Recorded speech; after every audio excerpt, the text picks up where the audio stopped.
Kuya Enzo, Oh. gawin mo nga tong slime. Ano yan? Tissue. Tissue slime? Oh, Sina-challenge mo talaga ako, ha? Tara, game! okay.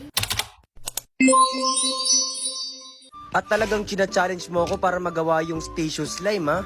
Oo, Kuya Enzo, di ba master slime ka? O di kaya mong gawin yan? Sige, susubukan ko. Naglalagay na ako ngayon dito ng mga tira-pirasong tissue sa lagayan. Oh, bakit maraming tissue dyan? O Lolo, nandyan ka po pala. Oo, nandito ako. Ano ginagawa niyo sa tissue? Nag-request po kasi ako kay Kuya Enzo na gawing slime yung tissue. Pati tissue gagawing slime? Opo, Lolo. Ano nang ginagawa niyo ngayon? Nilalagyan ko na po ng tubig yung pinaka-tissue at tinutunaw ko po dito sa tubig. Bakit kailangan lagyan ng tubig yung tissue, Kuya Enzo? Para madurog at matunaw yung pinaka-tissue. O bakit kailangan dugugin? Oo nga, bakit mo dinudurog-durog? Kasi po, hindi po magiging slime to kapag buo yung tissue. Oo nga naman pala. Eh ano naman yan, Kuya Enzo? Ah, ito ba? Ito ay beta-keratin. Para siyang conditioner. Ah, yan po ba yung nilalagay sa buhok para lumambot? Oo, dapat nilalagay mo rin yan sa ulo mo. Bakit po, Lolo? Eh kasi minsan, ang tigas ng ulo mo. Para lumambot. O di pag malambot ulo ko, hindi ako makakagalaw ng maayos.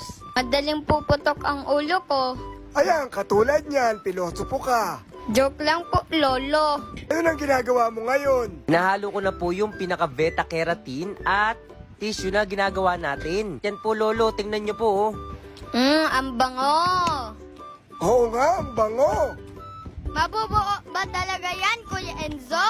Yun ang gusto nating malaman kung mabubuo ba talaga siya.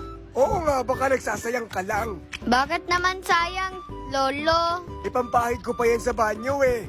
Pangpahid po ng ano? Gusto mo talagang malaman? Opo, Lolo. Gusto mo ipakita ko sa'yo kung saan ko pinapahid yung tissue? Ay, wag na lang pala. Baka hindi ako makakain mamaya. Sa pawis ko, anong hindi makakain? Akala ko kung ano, Lolo eh. Pero tignan mo, Lolo, nabubuo na. Oo nga, nung galing nabubuo na siya. Gamit lang ang tissue at beta-keratin. Oo nga no, ang galing! At ang bango! Mabango ba talaga, Lolo? May naamoy ako kanina eh. Ay, naamoy mo ba? Opo, Lolo, narinig ko pa nga eh. Pasensya naman, masakit yung tiyan ko. Ikaw po pala yun, Lolo. Pero bakit ganyan yung slime? Parang napupunit-punit. O, di ba nga, tissue slime, Lolo? At saka hindi pa po siya masyadong namimix. Ayan, namix na, Lolo. Tingnan mo, ang ganda, super fluffy. Sobrang fluffy at ang bango-bango. Weh, hindi nga. Hawakan mo pa, Lolo. Mamaya na, ang ganda ng pagkakagawa, oh. O, di ba ang galing ko mag-request? At ngayon ay ipapakita na natin sa kanila ang nagawa natin. Gamit itong keratin na to. Charan! Oh, di ba? Nagawa kong slime yung tissue. Kala mo, ha? Nagawa mo talagang slime yung tissue, Kuya Enzo, ah. Galing, no? Kailangan lang nilang gumamit ng ganito. Yan. Beta-keratin conditioner. Chong! Game!